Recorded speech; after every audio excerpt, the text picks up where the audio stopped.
Hey, Prime members, you can binge 8 new episodes of the MrBallen Podcast 1 month early and all episodes ad-free on Amazon Music. Download the Amazon Music app today. Today's podcast will feature 2 stories that show we may not be alone in this universe. The audio from both of these stories has been pulled from our main YouTube channel and has been remastered for today's episode. The links to the original YouTube videos are in the description. The first story you'll hear is called Exposed, and it's about a horrifying discovery in Brazil that was hidden by their government, but when photos were eventually leaked, it sent people into a panic. The second and final story you'll hear is called Jelly, and it's about this very strange occurrence over in England that is often cited as one of the most credible paranormal events in history. But before we get into today's stories, if you're a fan of the strange, dark, and mysterious delivered in story format, then you've come to the right podcast because that's all we do, and we upload twice a week, once on Monday and once on Thursday. So if that's of interest to you, please invite the Amazon Music follow button to come on out for a night of fun with you out on the town, but don't show up and don't answer any of their phone calls or text messages all night. Okay, let's get into our first story called Exposed. I'm Dan Taberski. In 2011, something strange began to happen at a high school in upstate New York. A mystery illness, bizarre symptoms, and spreading fast. What's the answer? And what do you do if they tell you it's all in your head? Hysterical, a new podcast from Wondery and Pineapple Street Studios. Binge all episodes of Hysterical early and ad-free on Wondery Plus.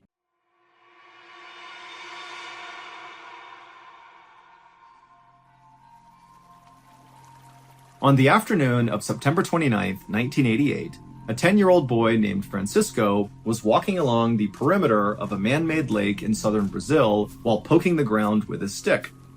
Francisco was doing one of his favorite after-school activities, which was looking for bugs. And this lake, which was a part of the Billings Reservoir in the Brazilian state of São Paulo, was his favorite place to do that.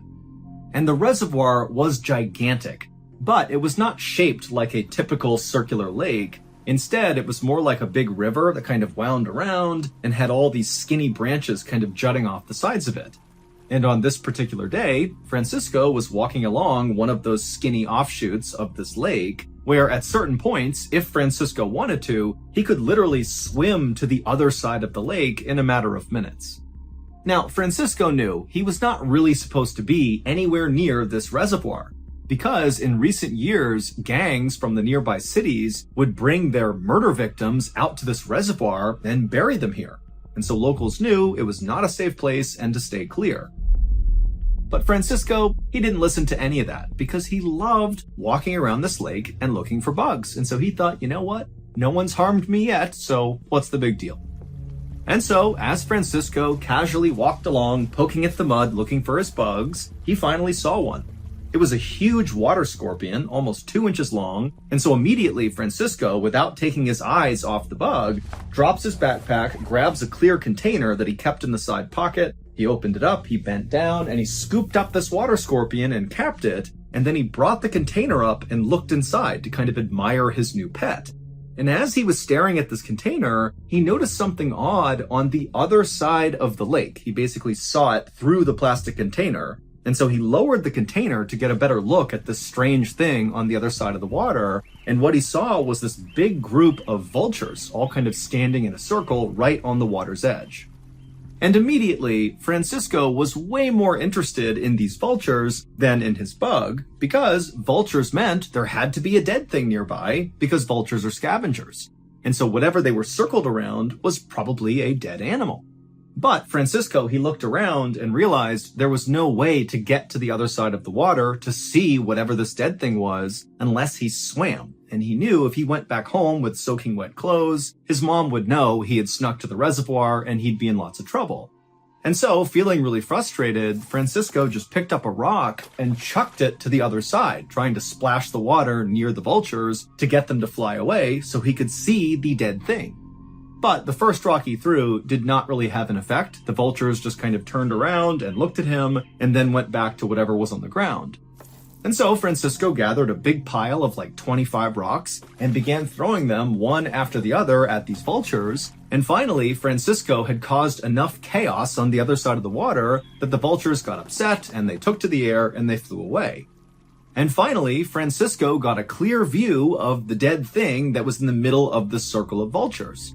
Now, initially, Francisco thought this dead thing was going to be maybe a bird or some other small animal from the area, but when he got a good look at this dead thing from 30 feet away, it didn't look like either of those things. It didn't have fur, it didn't have feathers, it actually looked kind of pale, almost like a pig.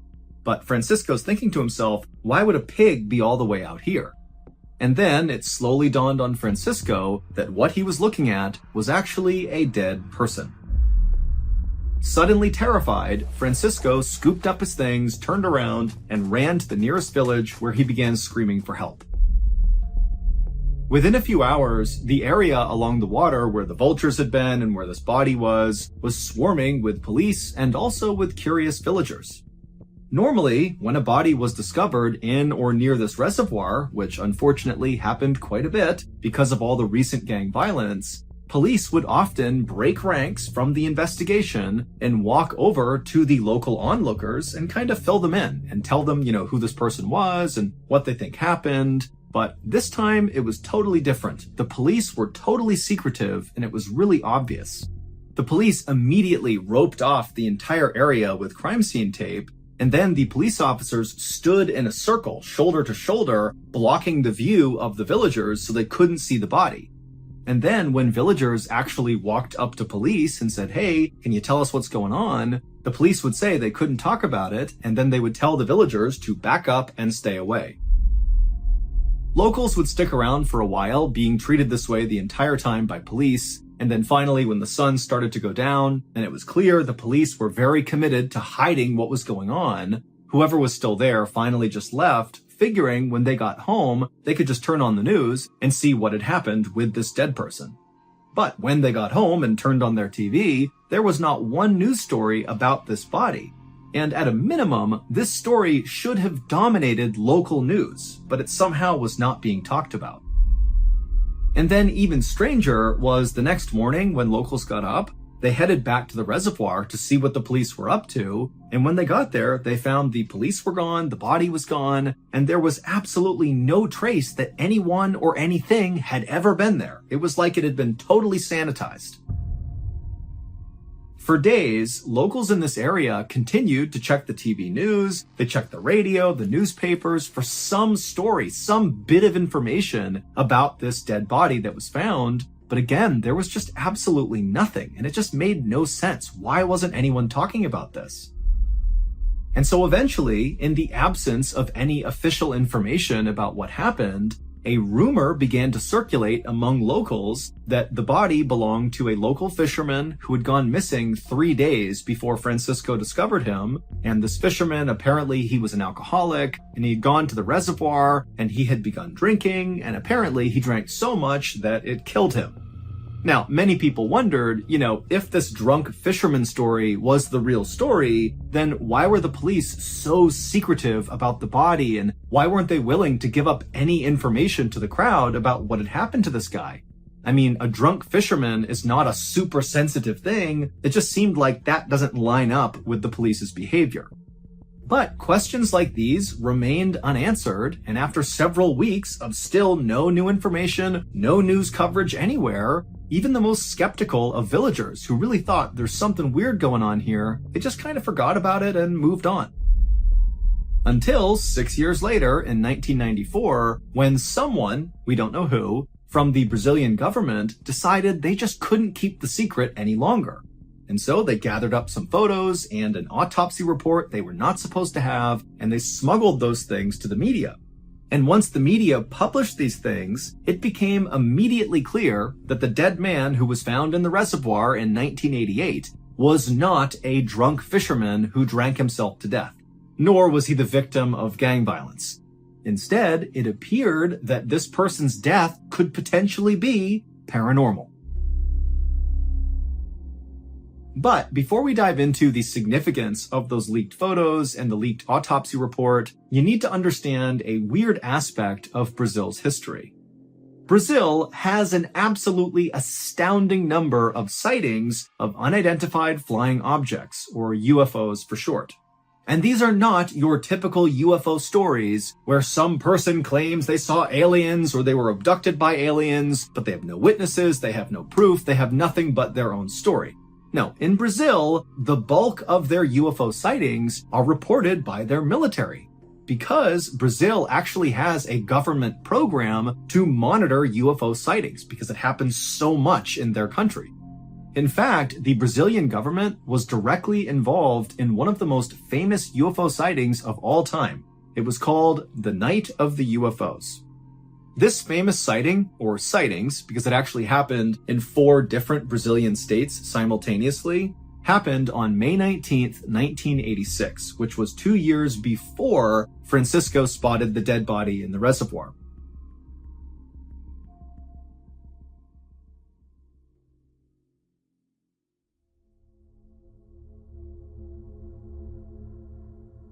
On that 1986 day, at around 8:15 p.m., an air traffic controller at an international airport in Sao Paulo noticed 3 red lights hovering over the airport, and so the controller called it in and asked, what are these things? But nobody knew. And at the exact same time, all across Brazil, dozens and dozens of other people who have no idea what's happening at this international airport began reporting that they too were seeing strange lights in the sky. And many of these reports of these lights were coming from military personnel and government officials. And so this was like a really big deal that all across Brazil, everybody's seeing lights in the sky.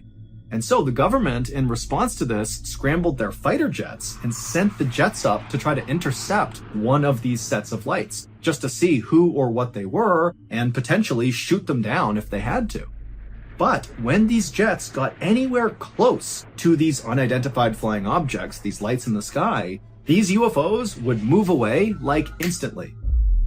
One UFO was observed suddenly disappearing and then reappearing 20 miles away in just 5 seconds, which meant that UFO had to travel at least 5 times the speed of sound to cover that distance in such a short amount of time. For reference, humans are not capable of going that fast. We cannot do that. Eventually, the night of the UFOs ended when all these UFOs, these lights in the sky, just kind of suddenly vanished. And then a couple of days later, the Brazilian government held this big press conference about the event, and they would say, we have no idea what those lights were or where they came from. We have no clue. However, whoever or whatever was controlling these UFOs showed obvious signs of intelligence. Now, as mind-blowing as that would be to hear that potentially intelligent creatures are flying around your airspace, remember, this is Brazil, where UFO sightings were kind of the norm, and so people were definitely shocked by this. This was a terrifying thing, but they just kind of accepted what they were told and assumed, the government will handle this, and people moved on with their lives. That is, until several years later in 1994, when those photos and the autopsy report of the dead person in the reservoir were leaked, and then suddenly the people of Brazil, they're seeing this stuff and they're realizing, wait a minute, the night of the UFOs may not have been an isolated instance. Those UFOs may never have left. Here is what the public learned from the leaked photos and the leaked autopsy report. Back in 1988, when little Francisco spotted the dead body from the other side of the water, he correctly identified that it was a man's body. But Francisco had been wrong when he told authorities that it didn't look like this guy had any visible injuries on him. And the guy was naked, and so Francisco felt pretty confident that he would have seen something if the guy was wounded. But when the police arrived and they saw the body up close, they immediately saw he had several very serious and very strange physical injuries. He had these 4 perfectly circular 1 to 1.5 inch diameter holes drilled into his body. There were 2 right above his chest, basically sitting above his armpit. There was one that was right over his belly button, so his belly button was gone. It was just a hole where it had been. And there was also one in his crotch. And these holes were not crudely done. These were done with surgical precision, almost like whoever had done it was using high-end medical tools to make these cuts. Now, at first glance, the authorities had no idea why these holes were on this guy's body. But when the autopsy was done, they discovered this man was missing the majority of his internal organs, and after doing some investigating, they discovered that all of his organs had literally been vacuumed out of him through these holes on his body. Those holes were basically just ports to pull things out of him. Also, most of the man's blood had been suctioned out of those holes as well. But that wasn't all. The man also had one of his ears removed, one of his eyes was removed, and the lower part of his face was also removed. And again, all of these cuts looked like they had been made with absolute surgical precision. But perhaps the most brutal aspect of all the things that came to light when these documents were leaked was something that, unless you looked really closely at the autopsy report, you wouldn't necessarily notice. And it had to do with this man's vagus nerve. Your vagus nerve is something that controls part of your nervous system that's responsible for automatic functions like heart rate and digestion. And so when your body is suddenly in great distress, like suddenly you're fighting for your life or something, your vagus nerve can basically shut off those automatic functions like digestion in order to ensure all your energy is going towards fighting for your life. But in this dead man's case, his autopsy revealed that his vagus nerve had gone absolutely wild right at the moment of his death. It's complicated, but this suggests that this man was very likely alive when his face was being surgically cut off, and those holes were being drilled into his body, and his organs were being vacuumed out. And then at some point, the excruciating pain that came from these horrible things happening to him got so bad, his vagus nerve basically turned off his heart. So it was not these horrible physical injuries that killed him. He literally died from the pain of these physical injuries.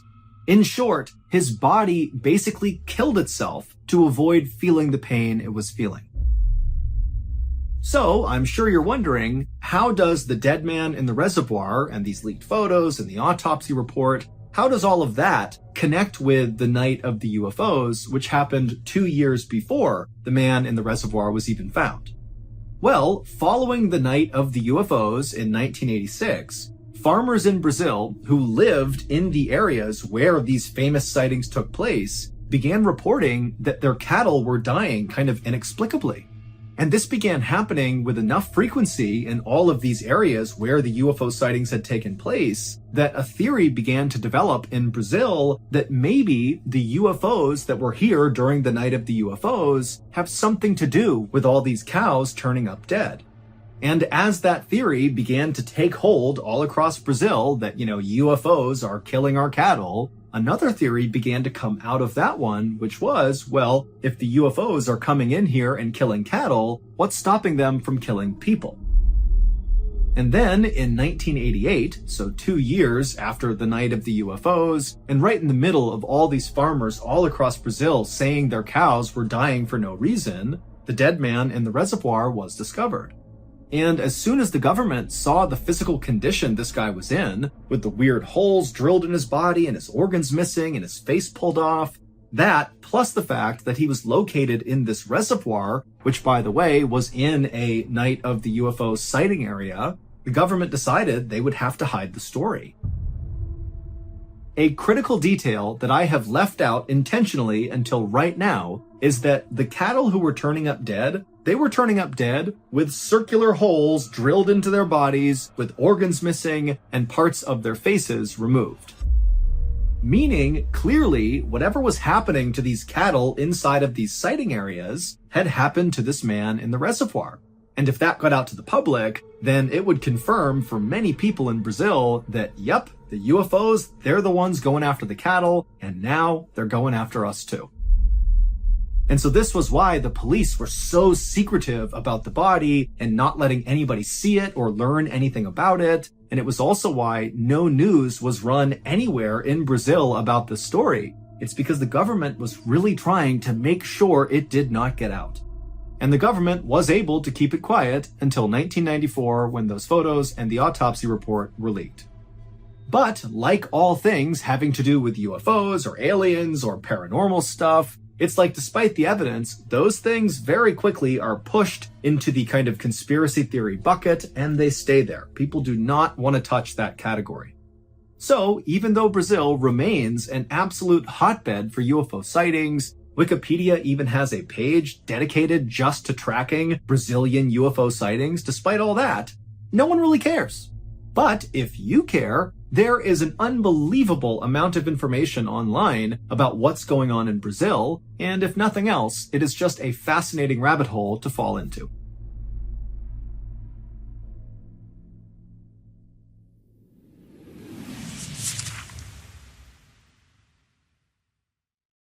Hey all you fans of the strange, dark, and mysterious, it's me, MrBallen, and today I have some big news. It's something I'm holding in my hands right now, and so obviously you can't see it, but this is something you're really gonna want to see.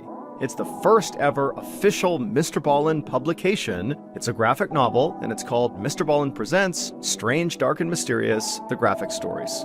It's an anthology of both classic and brand new terrifying stories that we've never covered on any of my other platforms, because we created them specifically for this first book. Each of these stories in the book are feature-length MrBallen stories that really needed to be told visually. And the artwork in this book is, I'm looking at it, and it's just absolutely stunning. So the book is not actually coming out until my birthday this year, October 1st, but you can pre-order it right now at book.ballenstudios.com. Again, that's book.ballenstudios.com. She struck him with her motor vehicle. She had been under the influence, and then she left him there. In January 2022, local woman Karen Reed was implicated in the mysterious death of her boyfriend, Boston police officer John O'Keefe. It was alleged that after an innocent night out for drinks with friends, Karen and John got into a lover's quarrel en route to the next location. What happens next depends on who you ask. Was it a crime of passion? If you believe the prosecution, it's because the evidence was so compelling. This was clearly an intentional act, and his cause of death was blunt force trauma with hypothermia. Or a corrupt police cover-up? If you believe the defense theory, however, this was all a cover-up to prevent one of their own from going down. Everyone had an opinion. And after the 10-week trial, the jury could not come to a unanimous decision. To end in a mistrial, it's just a confirmation of just how complicated this case is. Law and Crime presents the most in-depth analysis to date of the sensational case in Karen. You can listen to Karen exclusively with Wondery Plus. Join Wondery Plus in the Wondery app, Apple Podcasts, or Spotify. The next and final story of today's episode is called Jelly.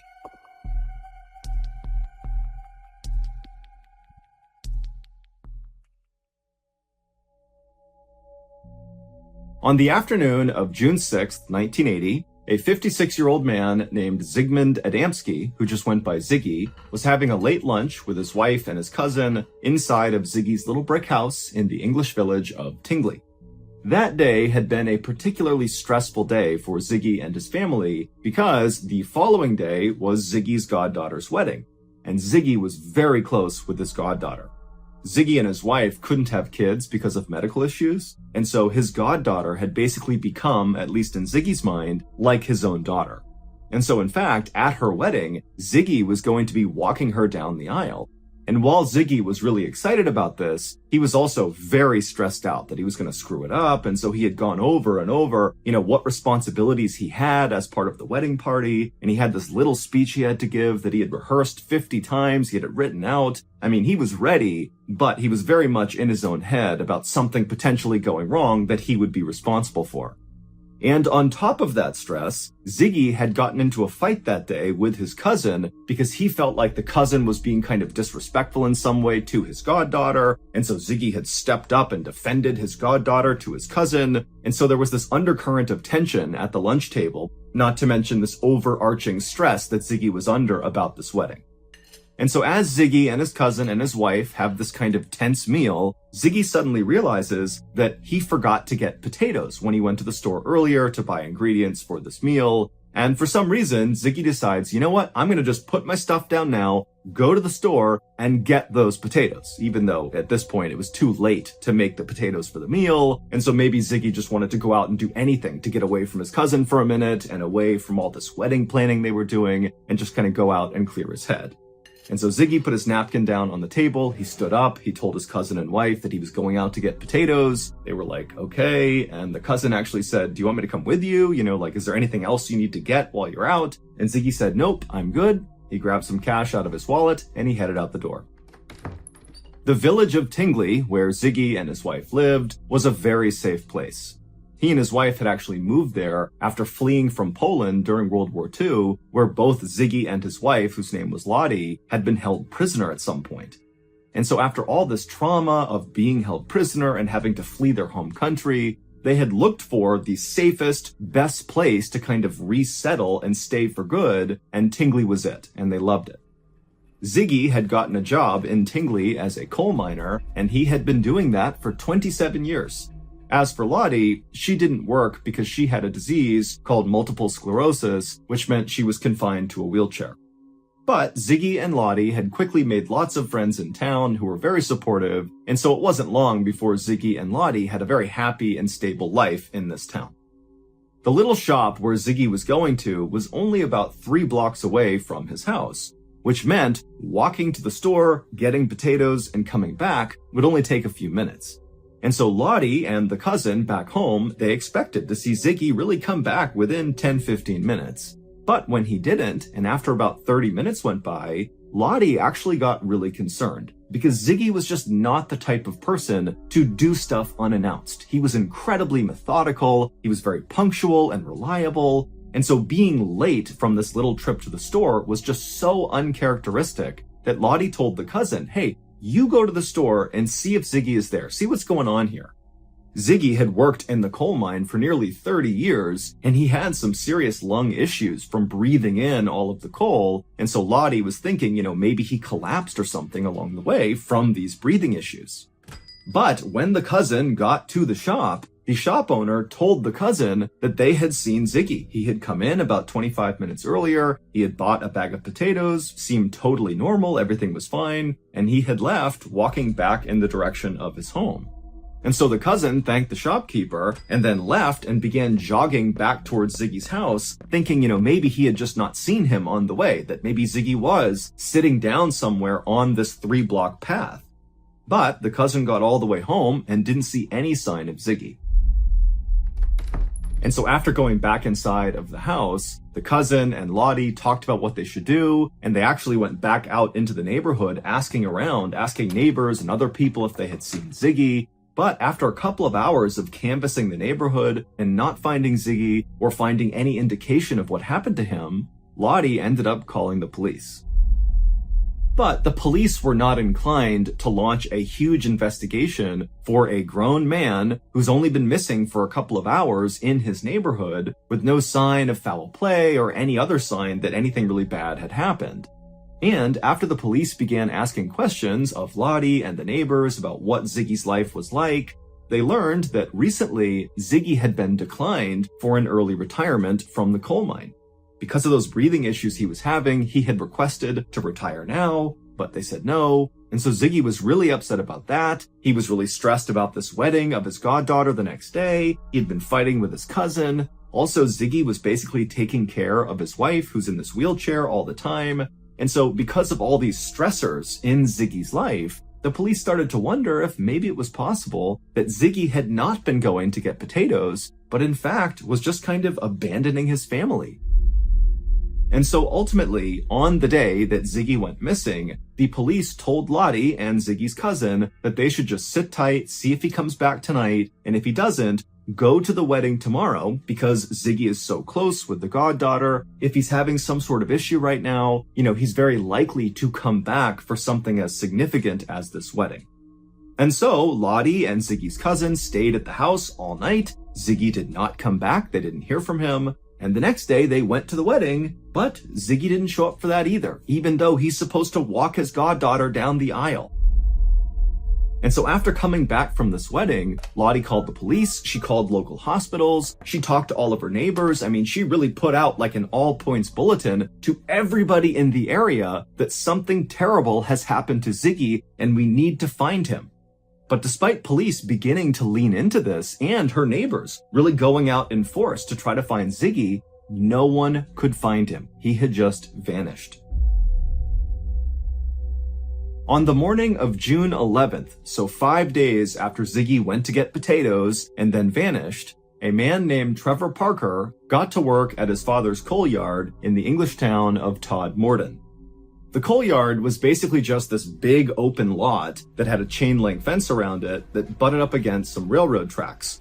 And inside of this lot were just these huge mounds of coal up against the perimeter of the lot. And then also inside of the coal yard was one small office building.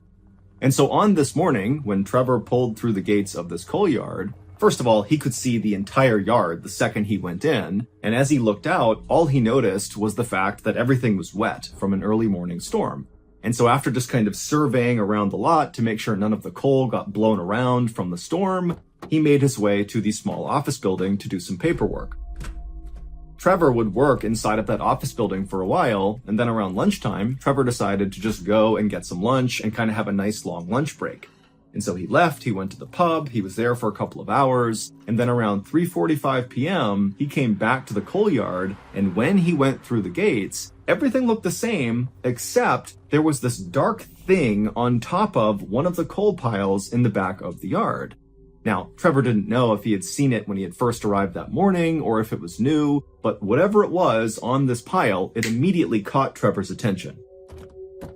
And so after parking his vehicle, Trevor began walking over to this 12-foot-tall coal pile with this thing on it, and when he got about 30 feet away from it, he realized he saw someone's shoe, that this dark figure was a person, and right away Trevor started rolling his eyes, because there was a group of homeless people that lived near the railroad tracks just outside of the coal yard, and it wasn't uncommon for them to get really drunk and then wander their way into the coal yard, where sometimes they would fall asleep. And so Trevor's thinking, okay, clearly one of these drunk homeless people has found their way into the coal yard and they've passed out on top of this pile of coal. And so instead of going over and talking to this person directly, Trevor just turned around, went back inside of the office building, and he called for an ambulance. The ambulance arrived a few minutes later. They did not have their sirens on. They didn't come flying into the yard. This was a routine thing they were doing. They were scooping up a drunk and bringing them back to the hospital. When the medics got out of their ambulance and Trevor directed them over to the proper coal pile, they were just cracking jokes along the way. This was not a big deal.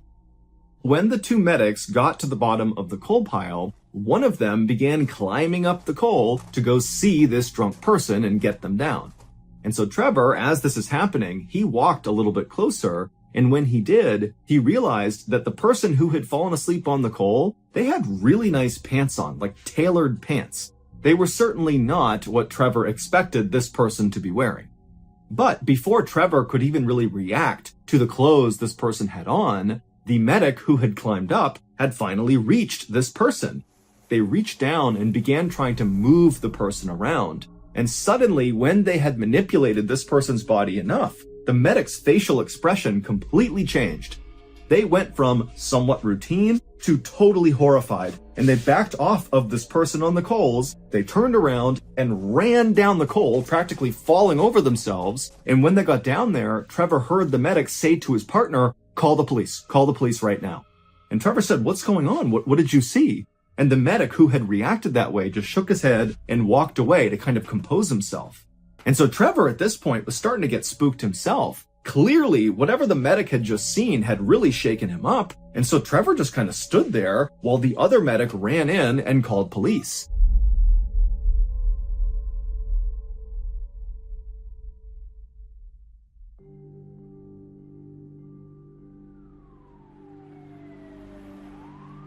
And then a few minutes later, a police car came flying into the coal yard, and an officer named Alan Godfrey, along with his partner, got out of the car, and right away, the medic, who had gone to the top of the pile and been freaked out by what he saw, walked over with a very ashen face, and he told Alan Godfrey that something was terribly wrong with the person on top of this pile.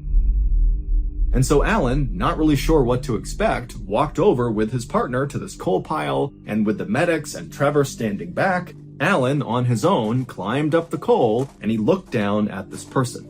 And what Alan saw was a man lying on his stomach wearing a beautiful three-piece brown suit, and Alan immediately noticed that there was absolutely no soot from the coal that this guy was laying on his suit.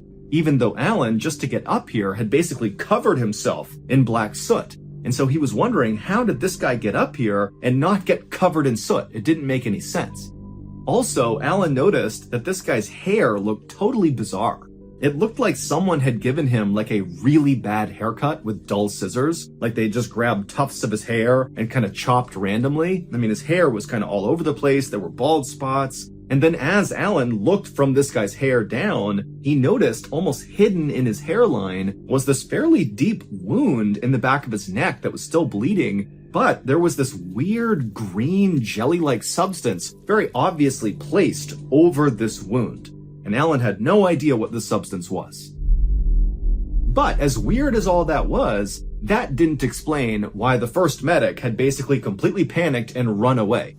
When Alan tried to roll this guy over onto his back to try to wake him up and see if he was okay, he rolled him over and Alan got a look at this guy's face. And immediately Alan let go of him and kind of had to step back for a second because the guy's face was contorted in this frozen look of absolute terror. His jaw was open so wide, it was almost like his lower jaw was dislocated and his teeth were baring and his eyes were bulging out of his head.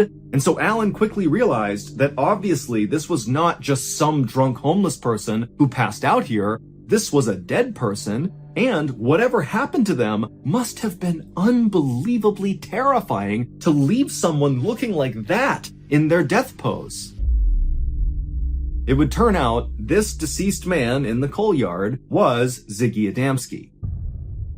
But this did not solve the mystery of what happened to Ziggy 5 days earlier.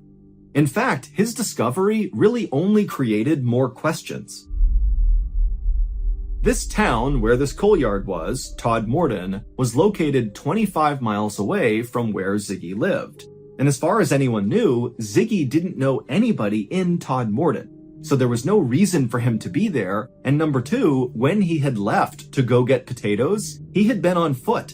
So did he walk 25 miles to this random town? Also, assuming he did just walk to this coal yard, this coal yard is a big, wide open lot that if you were standing anywhere near it, even outside the fence, you could look in and basically see the entire place. So it just seemed really unlikely that Ziggy could just walk into this very public open space and get to the top of one of these coal piles without somebody noticing him. Whether that was Trevor or one of the other employees that were there, or one of the truck drivers that were in and out of there all the time, all day doing deliveries, or the homeless people who were near the railroad tracks, or the people who rode the trains that passed by there every single day. I mean, there are a lot of eyes on this coal yard, but nobody saw Ziggy. It was like he just kind of appeared at the top of this pile. And again, even if Ziggy had managed to slip in and sneak to the top of this pile, why didn't he have soot from the coal all over his clothes? And if maybe he had been brought there, if someone had killed him and put him on this coal pile, there's even more reason he would have soot all over him because they would have had to drag him up to the top of the pile. And even putting all that aside, if someone really did kill Ziggy and they placed him on this pile, why? This is a very open public place. Someone is going to find him. You're going to get caught if you're the killer. And then, of course, there is the issue of what Ziggy was wearing. That brown three-piece suit he was wearing that had no soot on it, it wasn't his, and it wasn't put on right. The buttons were not lined up. It almost looked like somebody else who didn't know how to put a suit on had tried to dress Ziggy. And then Ziggy also did not have an undershirt on. It was just the jacket over his skin. And then also Ziggy had this totally bizarre haircut that looked like someone who didn't know how to give a haircut had cut his hair with scissors and said, good enough. And then of course you have this wound on the back of Ziggy's neck. Now, the wound itself was determined not to be fatal. It was a fairly deep cut, but it wouldn't have killed him. However, the most significant part of that wound was that green jelly that had been placed across the back of it. During Ziggy's autopsy, they were unable to figure out what this green jelly was, and they ran dozens and dozens of tests on it.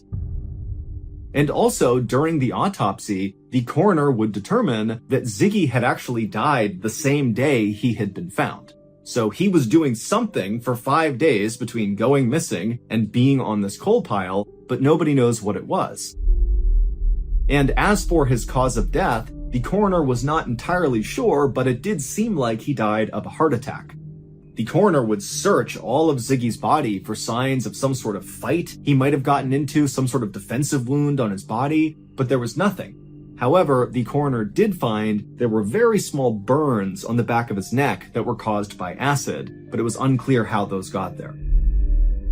When they inspected Ziggy's stomach, they determined that he had been eating and drinking regularly, and so he was not malnourished, he was not dehydrated. He was relatively healthy when he died. He just had this heart attack for unknown reasons, and apparently whatever gave him the heart attack scared him so badly, his face contorted in that horrible way. Ultimately, the coroner just kind of gave up and ruled that Ziggy had died of natural causes, and then the case was closed. But to this day, no one really has any idea how Ziggy went from going out to get groceries to winding up 25 miles away, dressed differently, with this haircut, with this jelly on him and acid burns, dead with this horrible look on his face on this coal pile. It doesn't make any sense. This case has become very famous because people say it is the best example of alien abduction. That Ziggy had left his house to get groceries, got abducted by aliens, and then over 5 days, these aliens did stuff to Ziggy, including cutting into his neck and dropping acid on him, and then they put that green stuff on the back of his neck, they dressed him the way they thought people dressed in the suit, but they didn't really do it right, and then they literally just dropped him on top of this coal pile, which would explain why he didn't have soot all over him. He was dead, they dropped him, and he just landed on the top of the coal pile.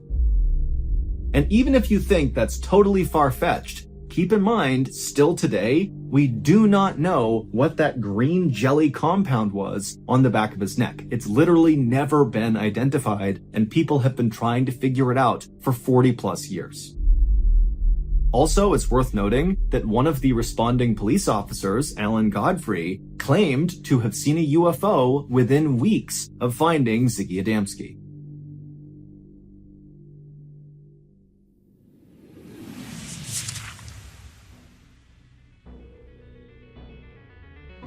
Thank you for listening to the MrBallen Podcast. If you enjoyed today's stories and you're looking for more bone-chilling content, be sure to check out all of our studio's podcasts, Mr. Ballen's Medical Mysteries, Bedtime Stories, and Runful. Just search for Ballen Studios wherever you get your podcasts and you'll find them all. Also, there are hundreds more stories like the ones you heard today, but in video format on our YouTube channel, which is just called Mr. Ballen. So that's going to do it. I really appreciate your support. Until next time, see ya.